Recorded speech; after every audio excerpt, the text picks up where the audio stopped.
The starship Endless Dawn moved slowly through the dark space between stars. It was a huge ship, almost 2 kilometers long, carrying a crew of 300 beings from 12 different alien species. They had been traveling for 6 months, carrying important trade goods and diplomatic messages to the outer colonies. Captain stood on the bridge, his tall crystalline body catching the light from the control panels. He was a species whose bodies were made of living crystal. When light hit him, he created small rainbows that danced across the walls. He had commanded this ship for 40 years and had seen many strange things in the galaxy, but he had never seen anything like what was about to happen.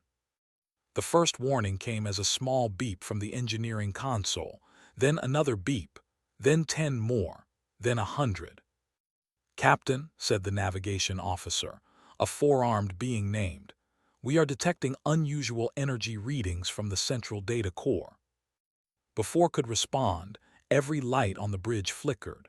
The main screen went dark. Emergency alarms began screaming throughout the ship. Crew members grabbed their stations as the ship shook violently. Then, just as suddenly as it started, everything stopped. The lights came back on, the shaking ended, the alarms fell silent. For a moment felt relief. Perhaps it was just a minor problem. Then spoke again, and his voice was filled with fear.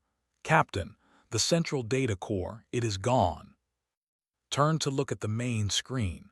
Where the data core status should have been displayed, there was only static. He felt his crystal body grow cold. "What do you mean, gone?" "The power surge. It destroyed everything. All data, all records, everything stored in the quantum memory banks." Was typing frantically at his console, his four hands moving in a blur.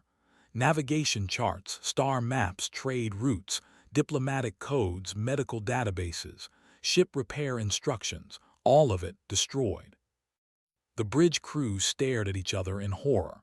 Without the navigation charts, they could not find their way home. Without the star maps, they did not know which systems were safe and which were dangerous. Without the medical databases, they could not treat injuries or illness. Without the repair instructions, they could not fix broken equipment. They were lost, truly completely lost. Captain called an emergency meeting in the main assembly hall.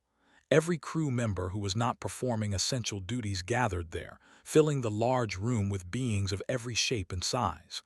There were the tall crystalline-like. There were the with their clicking mandibles. There were the fluid form who could change their shape at will.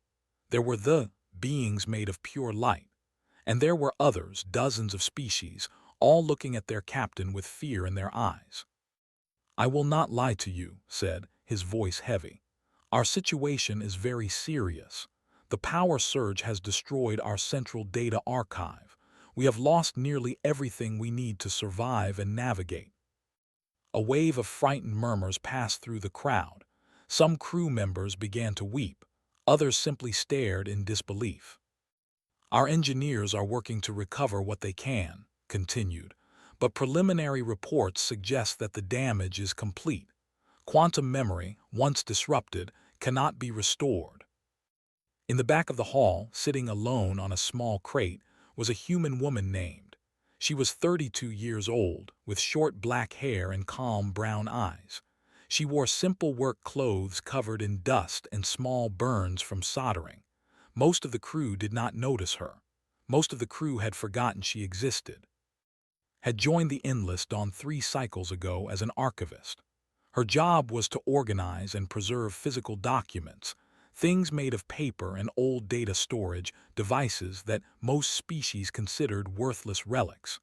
She worked alone in a storage bay on Deck 7, surrounded by boxes of old records that nobody else wanted to touch. The other crew members thought her job was pointless. Why keep paper when you had perfect quantum memory? Why save old hard drives when crystalline storage was 1,000,000 times better? They smiled politely when they passed her in the corridors, but they never really saw her. She was just the human who played with junk. Now, as the captain spoke of their hopeless situation, listened carefully. Her heart was beating fast, but her face remained calm. She was thinking about Deck 7. She was thinking about what she had built there over the past 2 years, working late at night when everyone else was sleeping.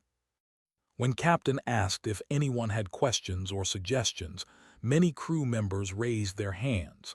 They asked about rationing food. They asked about sending distress signals. They asked about the possibility of finding another ship to rescue them. Raised her hand too, but she was small and she was in the back and nobody noticed her at first. She had to stand on her crate and wave her arm before the captain finally saw her. "Yes, the human archivist," said, sounding surprised that she was even at the meeting. "Captain," said, her voice quiet but steady, "I think I might be able to help." Several crew members turned to look at her with confusion. The chief engineer, unnamed, made a clicking sound that was the equivalent of a laugh. "Help? With what? Do you have some paper maps hidden in your storage room?" There were a few nervous chuckles from the crowd. Did not smile, she did not get angry. She simply looked at the captain and said, "I have something better, I have a backup." The room went very quiet. "A backup?" Captain stepped forward, his crystalline eyes focusing on the small human woman. "What kind of backup?" Took a deep breath. "If you come to Deck 7, I can show you." The walk to Deck 7 was long and quiet. Captain led the small group through narrow corridors and down maintenance ladders. Behind him walked the chief engineer, his insect legs clicking against the metal floor. Next came the science officer, her liquid body flowing along in a shape that looked almost human. And at the back walked, saying nothing, her face calm and unreadable. Was not trying to hide his doubt. His mandibles clicked in the expression of disbelief. "Captain, I must speak honestly. This human keeps old papers and broken machines. She is not an engineer. She is not a scientist. I do not understand why we are wasting time on this." "Because we have no other options," replied simply. "If there is even a small chance she can help, we must investigate." They reached Deck 7. It was one of the lowest levels of the ship, used mostly for storage. The air was dusty and the lights were dim. Most crew members never came down here. There was nothing important in this place, just forgotten cargo and old equipment waiting to be recycled. Stepped forward and pressed her hand against a door panel. The door slid open with a grinding sound, revealing a large storage bay. She walked inside and turned on the lights. Stopped moving. His liquid body rippled in surprise. Even Captain, who had seen wonders across the galaxy, felt his crystal heart skip a beat. The storage bay was filled with machines, but not the clean, elegant machines that the crew was used to seeing. These machines were different. They were rough and ugly and loud. They were made of parts that did not match, held together with cables and tape and metal brackets, cooling fans from old environmental systems, data chips from broken communication devices, copper coils wound by hand, navigation screens pulled from junked shuttles, strange spinning discs, clicking mechanical parts. And in the center of it all stood a towering construction that reached almost to the ceiling. What is this?" whispered. "I call it the analog lattice," said. She walked into the maze of machines, moving carefully between the humming components. "I have been building it for 2 years. Every night after my regular work, I come here and add more to it." Flowed closer to examine the central tower. Her liquid body changed color as she analyzed its composition. "This construction makes no sense. These components are from completely different systems. They should not be able to work together." "They should not," agreed. "But they do, I made them work." She pointed to different parts of the machine as she explained. "These are magnetic tape drives, very old technology. Humans used them hundreds of years ago. They store data as magnetic patterns on thin ribbons of plastic. This part here uses optical discs. They store data as tiny bumps that a laser can read. And this section." She walked to a large box filled with cards covered in small holes. "These are punch cards, the oldest method of all. Data is stored as patterns of holes in thick paper." Made a sound of disgust. "Paper, magnetic tape. These methods are primitive, they are slow, They can hold almost nothing compared to quantum storage. That is true, said calmly, but they have one advantage that quantum storage does not have. What advantage could such ancient technology possibly have? Smiled for the first time. They do not break when quantum systems fail. The room went silent. His mandibles stopped clicking. His liquid body became very still. Captain leaned forward, his crystalline eyes bright with sudden hope. Explain, the captain said. Walked to a small panel on the side of her machine. The power surge that destroyed the main data core was a quantum cascade failure. It disrupted the quantum states that stored our information. Everything in the quantum memory was erased instantly. She pressed a button, and a low humming sound filled the room. But magnetic patterns on tape are not quantum states. Optical bumps on disks are not quantum states. Holes in paper are definitely not quantum states. The surge passed right through my systems without touching the data. She pressed another button. Somewhere deep in the machine, something began to spin. Lights flickered across panels made from a dozen different ships. A fan wobbled dangerously but kept turning. A screen at the center of the tower began to glow. Humans have a saying, said as the machine warmed up. Do not put all your eggs in one basket. It means you should never trust everything to a single system. If that system fails, you lose everything. So humans always make backups. We save copies of important things in different places, using different methods. The screen flickered, then cleared. Text began scrolling across it. Navigation charts, star maps, system coordinates, trade routes, emergency protocols. The information flowed across the screen in an endless stream. When I joined this ship, continued, I noticed that there was no backup system. Everything was stored in the central core. I asked the previous captain about it and he laughed at me. He said quantum storage was perfect. It never failed. She turned to look at Captain. I decided to make a backup anyway. Every day, the most important data from the main core to my machines. Navigation, medicine, engineering, communications, everything the ship needs to survive. Stepped closer to the screen, his compound eyes scanning the scrolling data. How much did you save? About 94% of critical operations data. I could not get everything. Some files were encrypted in ways I could not break, but the important things are here, the things we need to get home. For a long moment, nobody spoke, then did something that surprised everyone. Her liquid body flowed forward and wrapped gently around in what her species used as a hug. You saved us, the whispered. You saved us all. Captain walked slowly around the machine, studying its strange construction. He saw pieces of equipment that his people had thrown away years ago. He saw technology that his species had abandoned centuries before humans even existed. And he saw all of it working together in ways that should have been impossible. How did you learn to do this? He asked. Shrugged, I grew up poor on Earth. When you do not have money to buy new things, you learn to make old things work. My grandmother taught me. She could fix anything with wire and patience. The captain nodded slowly. Then he did something that surprised his entire crew. He bowed, lowering his crystal body in the gesture of deep respect that the reserved for their greatest heroes. Thank you, he said. Thank you for not trusting perfection. News traveled fast on a starship. By the time Captain returned to the bridge, everyone on the endless dawn had heard the story. The human archivist had a backup. The quiet woman from Deck 7 had saved them all. Crew members whispered to each other in corridors. They sent messages to their friends on other decks.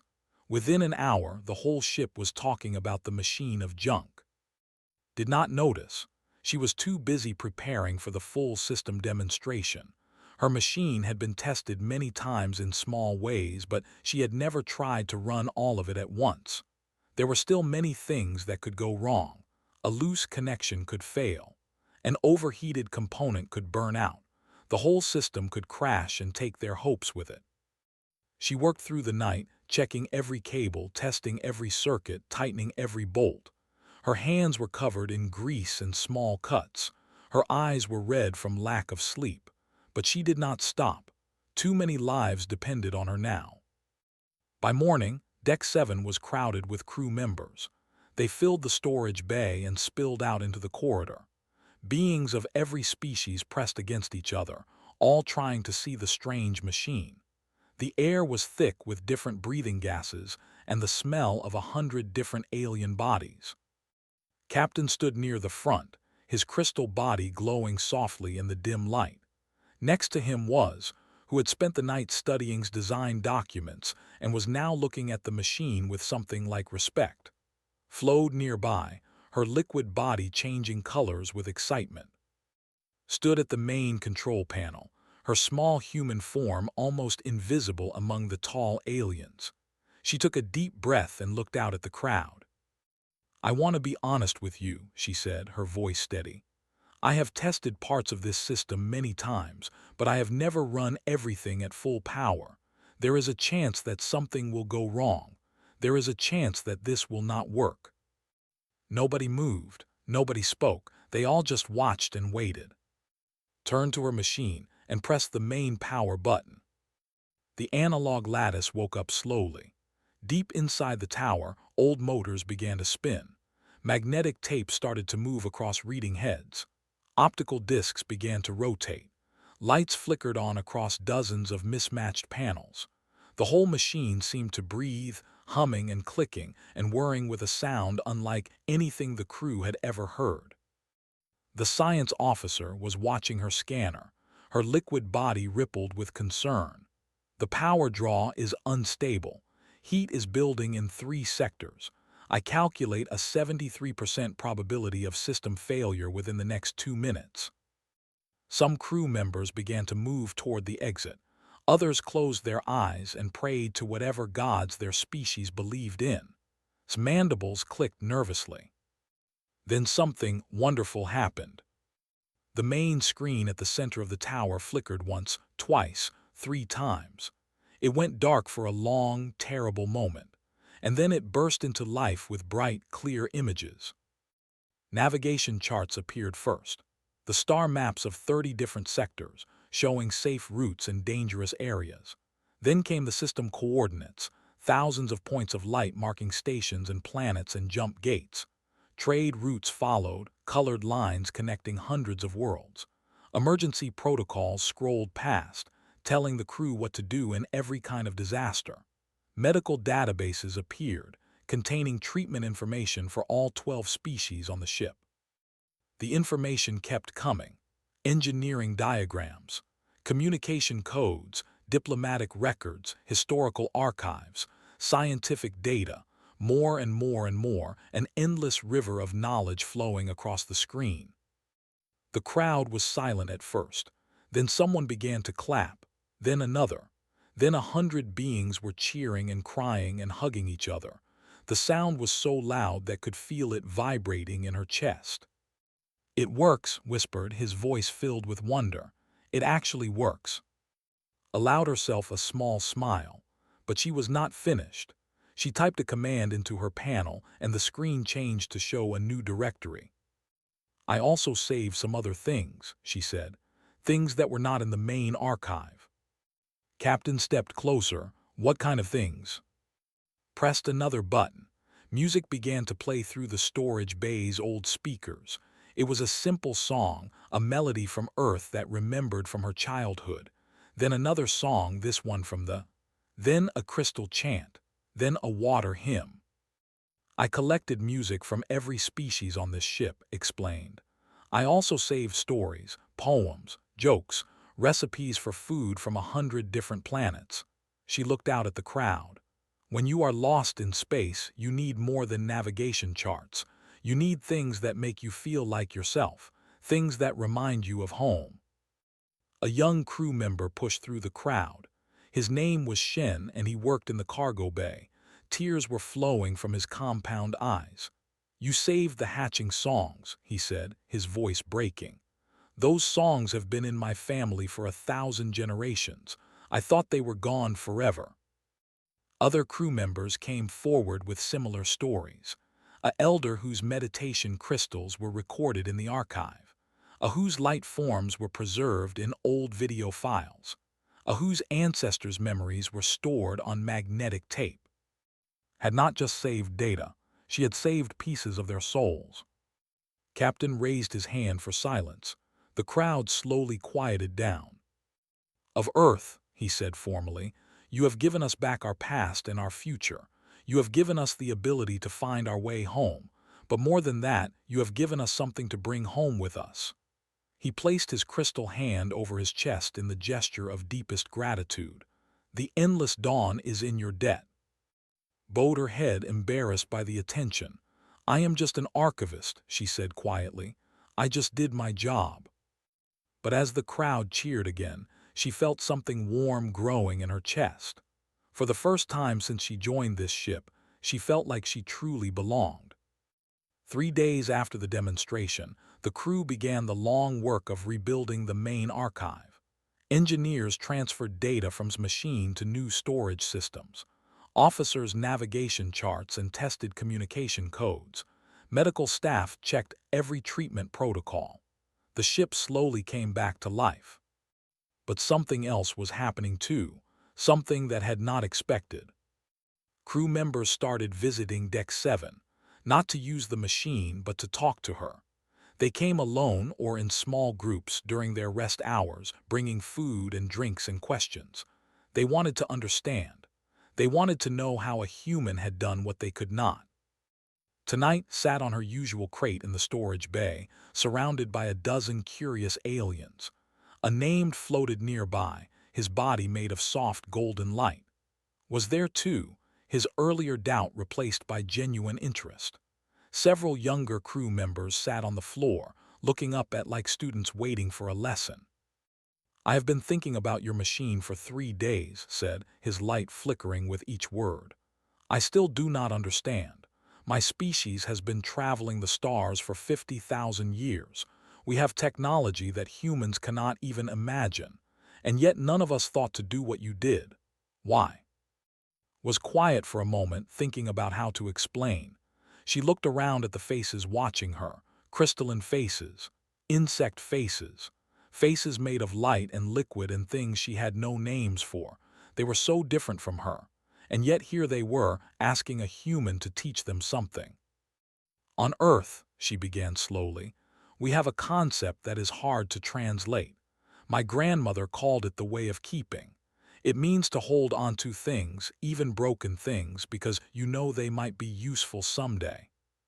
She picked up a small device from the workbench beside her.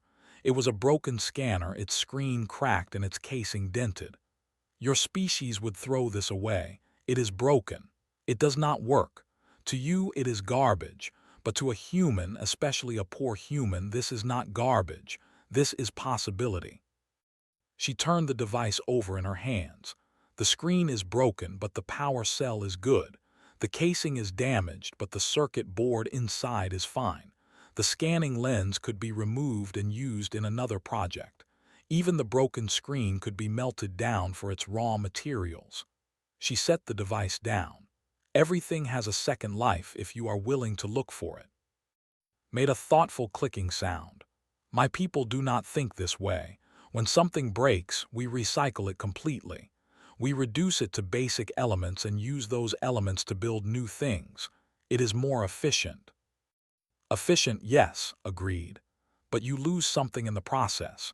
You lose the history of the object. You lose the work that went into building it. And you lose the chance to combine old things in new ways. She gestured at the analog lattice towering behind her. Every piece of this machine has a story. This cooling fan came from the medical bay. It was replaced because it was too loud, but I did not need it to be quiet. I just needed it to move air. This navigation screen came from a shuttle that crashed 10 years ago. The shuttle was destroyed, but the screen still worked. Your engineers threw it away because it was old technology, but old technology was exactly what I needed. A young crew member named raised her liquid hand. But how did you know what to save? How did you decide which broken things might be useful? Smiled, I did not always know. Sometimes I saved things that turned out to be useless. Sometimes I threw away things I needed later. Humans make mistakes. We guess wrong. We fail. Her smile grew wider. But we keep trying. We keep looking at broken things and imagining how they could be fixed. That is what makes us different. Light flickered thoughtfully. My people abandoned physical technology long ago. We exist as pure energy now. We thought we had evolved beyond the need for machines and tools. But watching you work, I begin to think that we lost something important when we left our physical forms behind. What did you lose? Asked. The connection between our minds and our hands, the satisfaction of building something with our own effort, the joy of making broken things work again. His light dimmed slightly. When you can do anything with a thought, you stop appreciating the value of struggle. The room was quiet for a moment, then spoke, his voice unusually soft for a. My grandmother used to tell me stories about the old days, before my people developed quantum computing. She said that engineers in those times were different. They could fix any machine with nothing but basic tools and creativity. They understood their technology in a way that modern engineers do not. He looked at with his compound eyes. I think you remind me of those old engineers. Felt a warmth in her chest.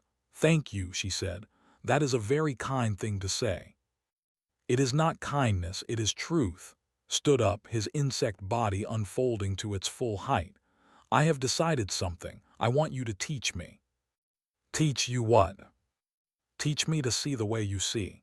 Teach me to look at broken things and see possibility instead of garbage. Teach me the way of keeping. Other crew members nodded in agreement. The young, the elder, even some officers who had been listening from the corridor. They all wanted to learn. Looked around at them, these ancient beings from civilizations that had traveled the stars for thousands of years. They were asking a human, a member of the youngest space-faring species in the galaxy, to teach them something their own cultures had forgotten. She should have felt proud. Instead, she felt humble. I will teach you, she said finally. But I warn you, it is not easy. It requires patience. It requires failure. It requires getting your hands dirty and your hearts broken. Clicked his mandibles in what now recognized as a laugh. We have just lost everything and been saved by a machine of junk. I think we are ready for a little difficulty. For the first time since joining the Endless Dawn, laughed out loud. 3 months passed. The Endless Dawn traveled through space, following the navigation charts from his machine. They passed through dangerous asteroid fields and avoided hostile territories. They stopped at friendly stations to resupply and repair. And finally, on a clear morning by ship time, they arrived at. The port was massive, a spinning wheel of metal and light that housed millions of beings from across the galaxy. Ships of every size and shape docked at its many arms. Trade goods flowed through its corridors. Information passed through its communication networks. It was one of the busiest places in known space. But today, there was something unusual happening at. A crowd had gathered at Docking Bay 47, waiting for the Endless Dawn to arrive. They were not traders or officials or family members of the crew. They were something else entirely. They were engineers, scientists, archivists, historians. They had come from dozens of worlds, traveling for days or weeks just to be here. They had heard the story that had spread across subspace channels, the story of a human woman and her machine of junk, the story of how primitive technology had saved a starship when advanced systems failed. They wanted to meet. When the ship docked and the crew began to leave, the crowd pressed forward. They called out questions. They held up recording devices. They waved data pads filled with technical diagrams and requests for information. Captain stepped off the ship first, his crystal body flashing in the station's bright lights. He raised his hand for silence. The Endless Dawn has arrived safely, he announced. All crew members are healthy, our mission is complete. He paused, looking out at the eager faces. And yes, the human archivist is on board, but I must ask you to be patient. She has worked very hard and needs rest. The crowd groaned in disappointment, but they did not leave. They simply stepped back and waited, forming a path from the ship's exit to the main station corridors.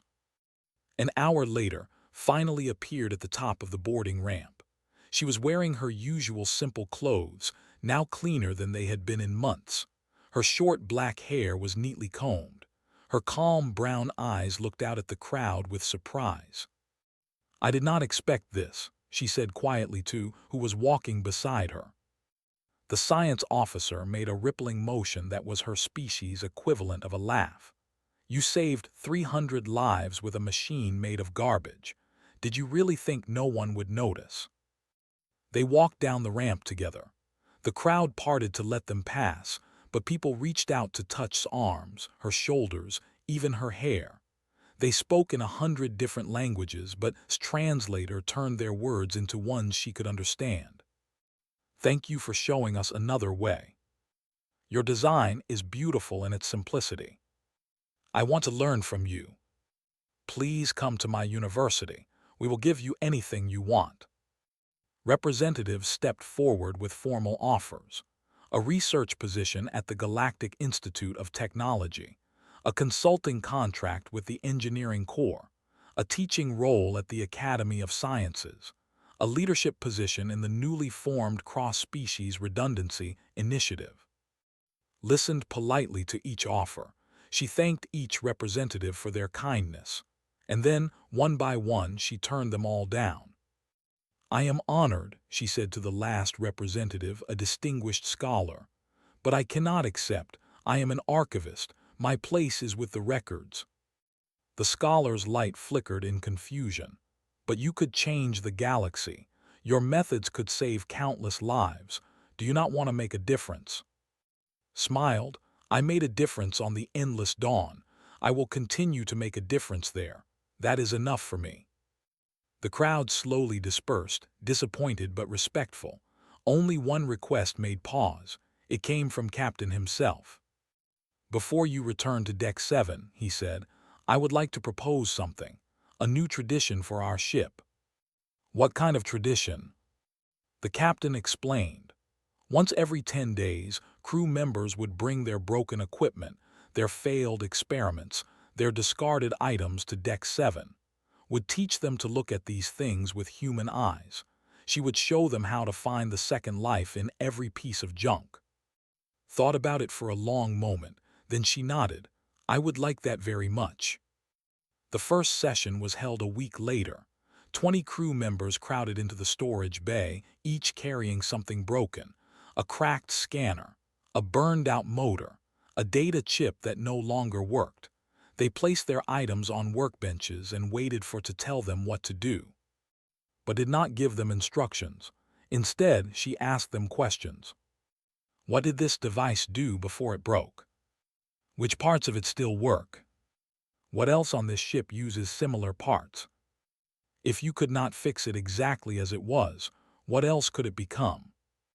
At first, the crew members struggled. They were used to following procedures, not imagining possibilities. They wanted clear rules and correct answers, but slowly, session by session, they began to change. A young named Shen turned a broken environmental sensor into a device that could detect tiny changes in air pressure, useful for finding hidden leaks in the hull. An officer combined 3 failed communication chips into a single working translator that could handle rare dialects. The science officer created a beautiful art piece from dozens of broken light bulbs, filling one corridor with dancing colors. Captain watched these sessions whenever his duties allowed. He stood in the back of the storage bay, his crystal body catching the light from machines, and he felt something he had not felt in a very long time. Hope. Not hope for survival. The ship was safe now, but hope for something bigger. Hope that the galaxy could learn from this small human woman and her strange way of seeing the world. Hope that ancient civilizations could remember what they had forgotten. Hope that the future could be built not just from new things, but from the pieces of the past. One evening, as the latest session was ending, approached.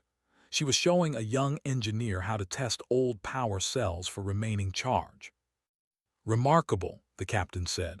In all our centuries of advancement, we forgot the most important technology. Looked up at him. What technology is that? The refusal to give up. He placed his crystal hand over his heart. You have given us back something precious of Earth, something we did not even know we had lost. Set down the power cell and bowed her head. I only showed you what humans have always known.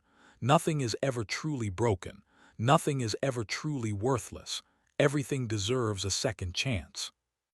In the corner of the storage bay, the analog lattice hummed quietly. Its fans spun.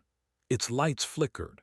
Its old machines kept working, just as they had for months, just as they would for years to come. And smiled, knowing that some lessons were worth more than any archive.